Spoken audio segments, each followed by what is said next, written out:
여러분 반갑습니다. 김지영 마틸다입니다. 그간 잘 지내셨나요? 자, 우리 학동기 들어가서 지능관이 이렇게 변하고 4차 산업이 되면서 인간의 강점들이 복잡해지고 또 가능하면 강점 중심으로 교육제도가 바뀌어가고 있는 시선으로 세상이 이렇게 돌아가고 있는데도 우리나라 교육제도는 정말 그렇지 않게 더 획일화되고 경쟁이 심해지면서 어머니들이 훨씬 더 어린 시절의 아이들을 지능관을 더 예전보다 협소화해서 생각해 가는 오류를 범하고 있는 거 아닌가 하는 약간의 반성의 시간도 가지면서 한번 되돌아보는 시간들을 가졌었습니다.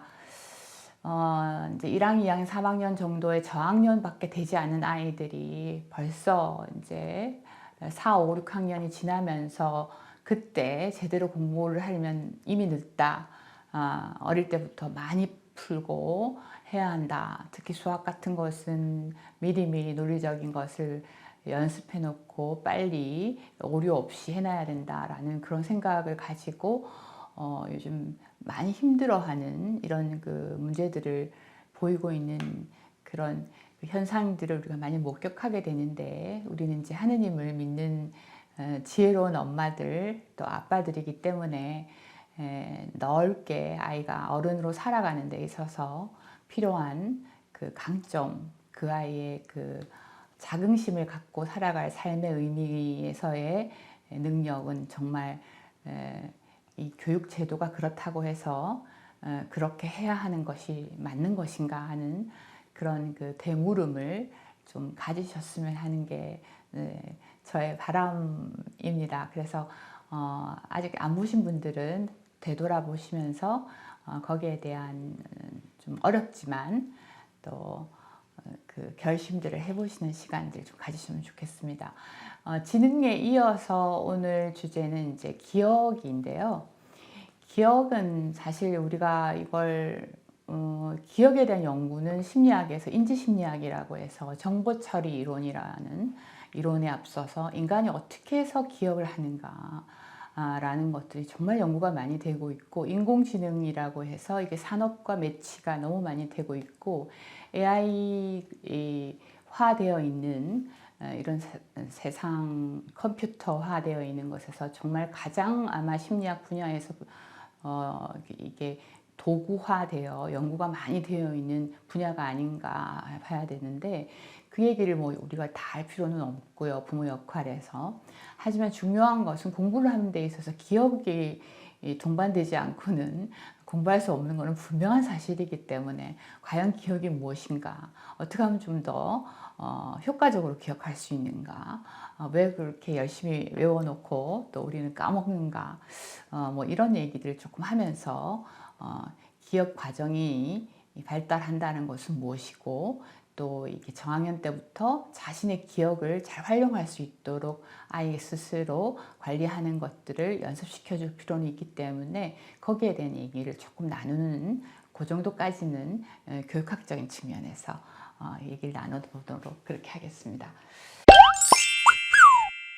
예, 입력을 해서 뭔가 들어오죠. 그걸 부호화라고 얘기를 합니다. 그래서 기억의 과정은 인간이 뭔가 소리든 기호든 들어오면 머리에 부호화해서 그것을 머릿속에 저장을 흔히 얘기하는 것을 하고, 그것이 필요하다, 꺼내 써야지 라고 이제 판단을 하면 인출, 꺼내 쓰는 과정, 이 머릿속에 이 세 가지 과정을 거치는 인간의 정보를 처리하는 과정을 통틀어서 기억이다, 기억 과정이다 라고 얘기합니다.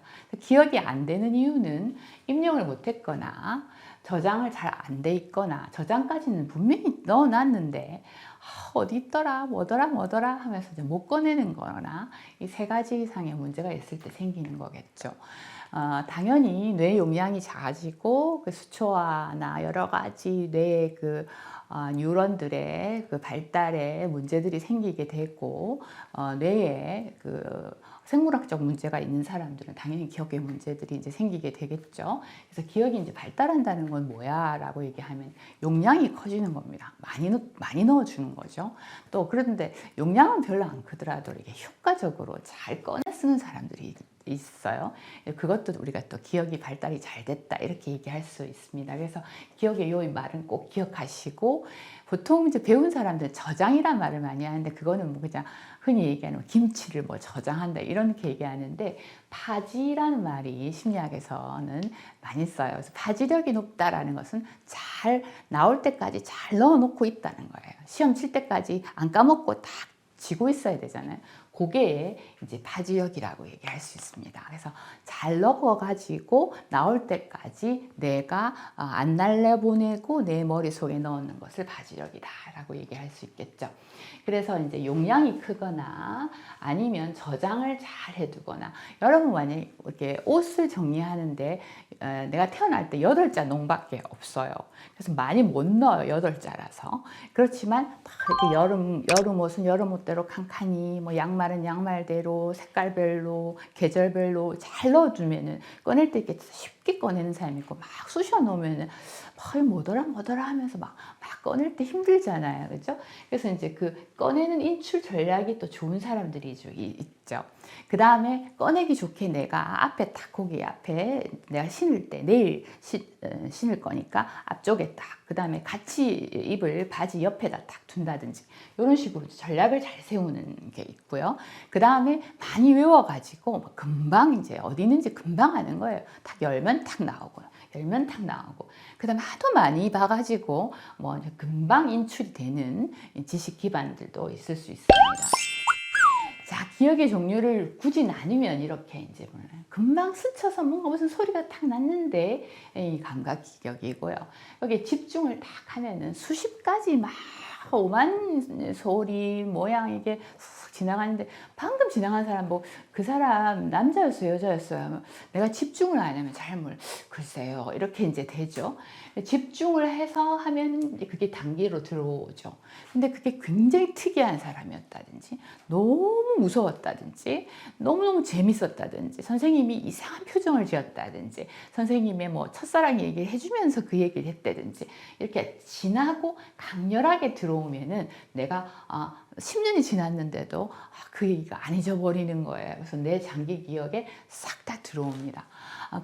그렇게 안 들어와도 매일 외우고 또 외우고 또 외우고 해가지고 반복을 하면은 지금도 뭐 예를 들어서 독일어 시간에 맨날 안 외우면 맞아가지고 너무 많이 외워가지고 지금도 막 딱 치면 탁 튀어나오는 그런 거 아마 가지고 있으실 거예요. 뭐 이렇게 반복을 많이 했다든지 아니면은 뭐 그 책을 읽어가지고 대단히 논리성을 가지고 있다든지 저도 지금 여러분께 이제 강의하면서 여기에 대해서 설명을 드려야지 하면 그 옆에 있는 것들도 설명하고 그 옆에 있는 것도 옆에 설명하고 제 머리에 이렇게 논리적으로 이렇게 쫙 이렇게 서로 연결이 의미를 이렇게 끼리 연결이 돼 있잖아요. 그죠?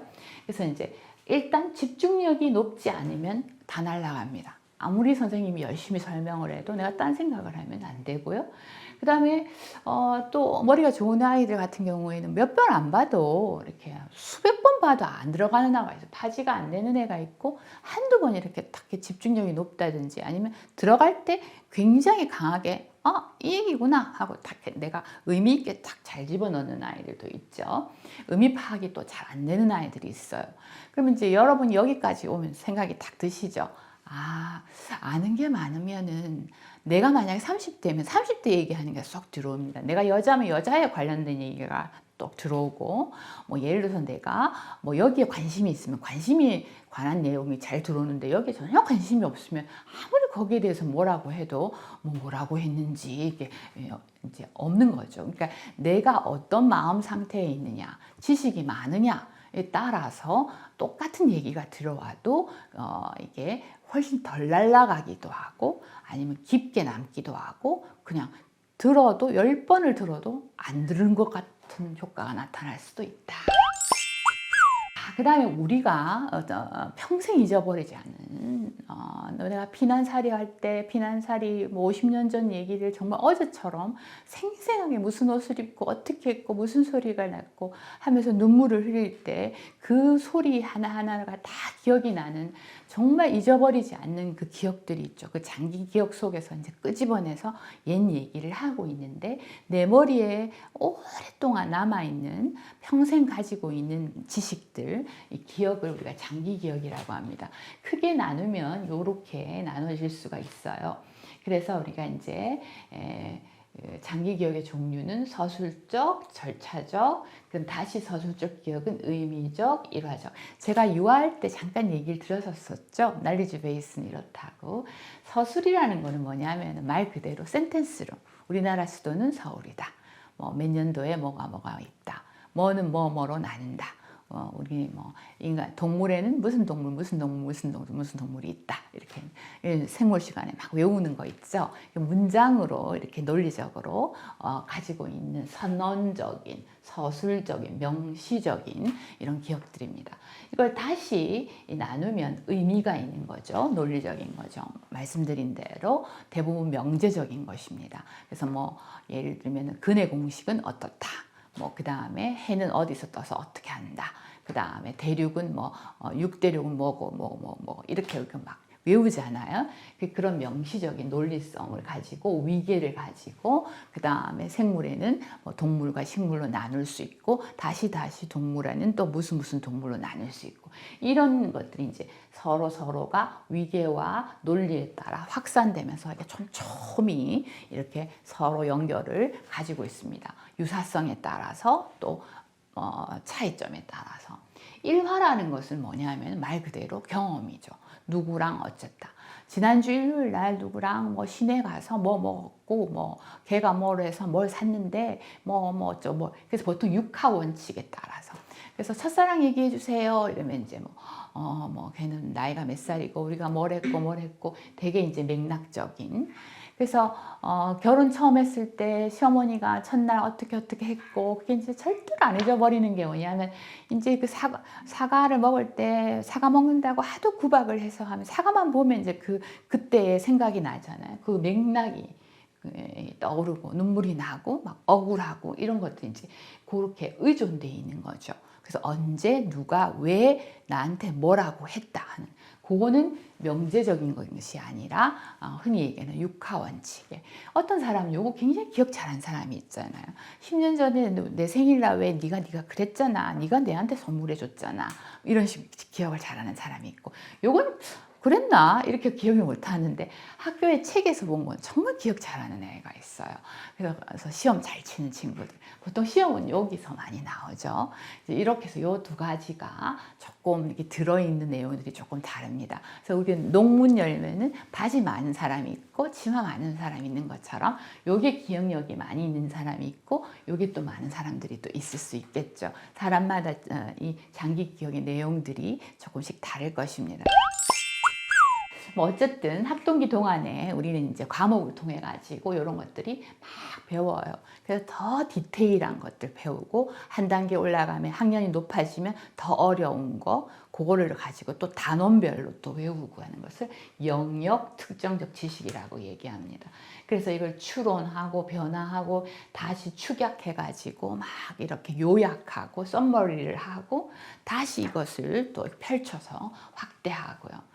그래서 다시 그거를 요약해서 자기 말로 이렇게 쓰기도 하고 하죠. 중고등학교 가면은 그게 점점 어려워지고 보이지 않는 세상에 대해서도 이거를 확대해 나가게 됩니다. 그래서 언어 수준도 굉장히 추상화되기 시작하고요. 그래서 언어도 쓰는 것이 매우 달라지게 됩니다. 그래서 2학년 때 공부를 제대로 안 해놨다 3학년 때 되면 어려운 용어가 잘 이해가 안 된다든지 그때 몰랐던 공식 들이 그 다음 더 어려운 공식이 나오면 앞에 공식을 모르니까 더 이해가 또 안 된다든지 이렇게 이제 이런 대부분은 이렇게 논리에 따라 차근차근 이렇게 체계화 되어 있는 것이 장기 기억의 특징이라고 할 수 있겠죠. 자, 그 다음에 학동기 동안의 기억은 이렇게 이제 상위 기억이라고 그럽니다. 내 기억이 이제 이렇게 변합니다. 그래서 내가 전략도 조금씩 좋아지고 요거 다음에 요거 하니까 더 기억이 잘 되더라든지 요때는 요 공식을 쓰는 게 더 편하다든지 이런 겁니다. 그래서 내가 오늘 처음 배웠지만 옛날에 내가 알고 있었던 거 하고 요게 비슷하구나. 근데 요건 또 다음에 기억하려면 선생님이 시험에 나온다고 했는데 요거를 외워야 되는데 어떻게 외워야 되겠구나. 요거부터 먼저 외우고 외워야 되겠구나. 뭐 이런 식으로 내가 훨씬 더 효과적으로 기억을 전략화하기 위해서 어떻게 외우는 것이 좋겠구나. 그 다음에 지난 단원하고 이번 단원은 뭐가 차이가 있구나.